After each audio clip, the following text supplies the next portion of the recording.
Okay, I think I just broke my own brain. Let me explain. This isn't a story. At least not the kind you're used to. It's a report. From the edge of everything we thought we knew. My name isn't important, and I know what this is gonna sound like. But just humor me for a minute. We all remember the Great Tilting. They called it that later. For most people, it started with a dizzy spell. A weird, pulling sensation, like the horizon was slightly off-kilter. But for us in the deep-sea geology teams, we saw the numbers go crazy first. It wasn't magic. That's the crucial thing. It was geology. A discovery that went from Nobel Prize to global panic in about 72 hours. See, for decades, there'd been this fringe theory. They called it transition zone water. The idea was insane. That deep in the Earth's mantle, hundreds of kilometers down, there were massive mineral-rich rocks called ringwoodite. And the kicker? These rocks could hold oceans worth of water. Not liquid water, but locked up in their crystal structure. A whole second hydrosphere hidden in the rock beneath our feet. We found proof. Not a little bit. A continent-sized deposit. And then, something triggered it. A massive, slow-motion seismic chain reaction? Maybe. A natural resonance frequency finally hit? Some said it was just geological time, and we were spectacularly unlucky. The triggers still debated. But the effect was horrifically simple physics. All that water locked in the ringwoodite, the pressure changed, the crystal structure failed. And it all started to sweat out. Not in a gushing river. It was a planetary scale seep. The Earth began to sweat from every pore. Water was pushed up through the crust, not as a flood from the sky, but as a rising tide from below. The first 24 hours were a silent, creeping nightmare. The seas didn't overflow their basins. New water created new basins. Groundwater tables erupted into geysers in the middle of deserts. Cracks opened in city streets, not spewing lava, but a cold, clear, endless flow. It started in low-lying areas first. The Netherlands, the Ganges Delta, Miami Beach. They didn't sink. They were slowly, methodically backfilled. The ocean's edge didn't advance. The whole planet just got wetter, deeper. The hum people reported, that was the sound of continents groaning under the weight of a new, planet-wide ocean. Satellites showed the blue swallowing the green and brown in real time. It wasn't fast enough to outrun on foot, but it was relentless. By the end of the day, every coastline map ever drawn was a joke. The first week was when the panic truly calcified into a new, brutal code. The concept of high ground became the only currency. All the old tectonic forces that built mountains now decided who lived and who didn't. The Rockies, the Andes, the Alps, the Himalayas, these became archipelagos in a brand new sea. And on those crowded, desperate peaks, the rules were rewritten by the day. A can of beans could get you killed, or it could buy you a spot on one of the makeshift rafts heading out to the fleet. See, the ships saved a fraction of us. Everything that could float became a nation. Aircraft carriers, cargo ships, cruise liners. They formed these chaotic, floating cities. But the biggest immediate threat wasn't drowning. It was the chemistry of the new world. The water rising from the mantle was mostly fresh, but as it mixed with the existing, salt-filled oceans, it created these vast, unstable layers, fresh on top, saltier and colder below. It messed with currents, made weather patterns go haywire. 1 minute you're sailing on a calm, glassy sea. The next, a brine river. From the deep churns the surface into a vortex that can swallow a flotilla. We lost more people to rogue currents and chemical soup storms in that first month than to anything else. The first year, survival wasn't about finding land anymore, but about finding a rhythm with the water. The biggest, most ironic gift? That deep mantle water was mineral-rich. It was like liquid fertilizer. It triggered a global algal bloom of insane proportions. A new kind of super kelp, thick and fast-growing, formed floating forests we called sargassomegas.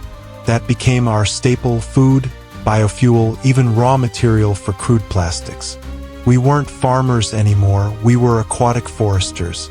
And the technology, it had to adapt. We became masters of deep salvage. The old world was sitting right below us, preserved in the cold, dark, high-pressure depths. Sunken cities became our mines. We'd send down pressurized drones or brave souls in reinforced dive suits to strip wiring, cut steel beams, recover books sealed in waterproof safes. My team, we specialized in data centers, trying to recover the frozen servers from the drowned cloud. Most were fried, but sometimes you'd find a treasure, an entire digital library on a hardened drive. That knowledge was power. But the ocean wasn't empty.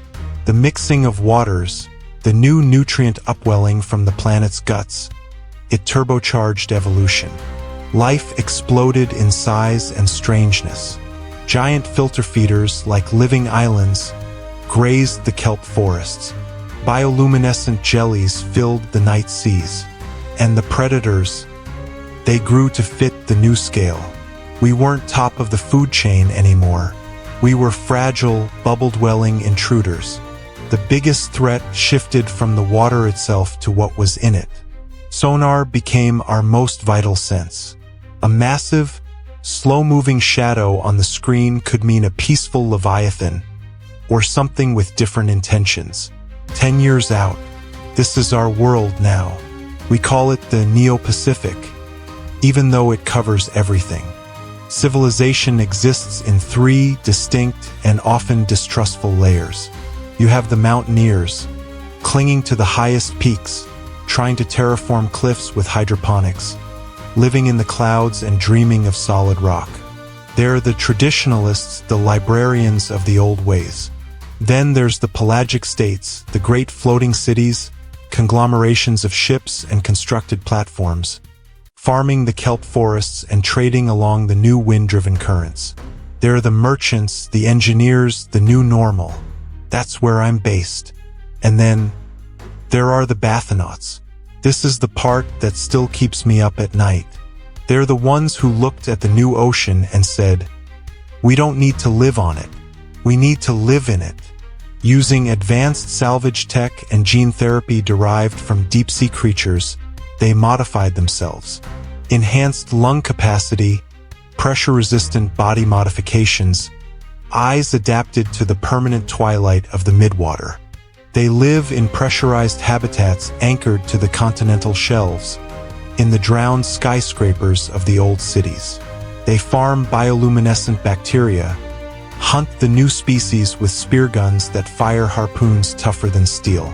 They've started to develop their own language, a mix of sonar clicks and modulated sound. They're the true natives of this new world. And to them, we on the surface were just ghosts, remnants of a past that's irrelevant. I've traded with them. It's unsettling. They look at you with eyes that see pressure gradients and sonar shadows, not faces. So what did we learn? We learned we were never the masters of this planet.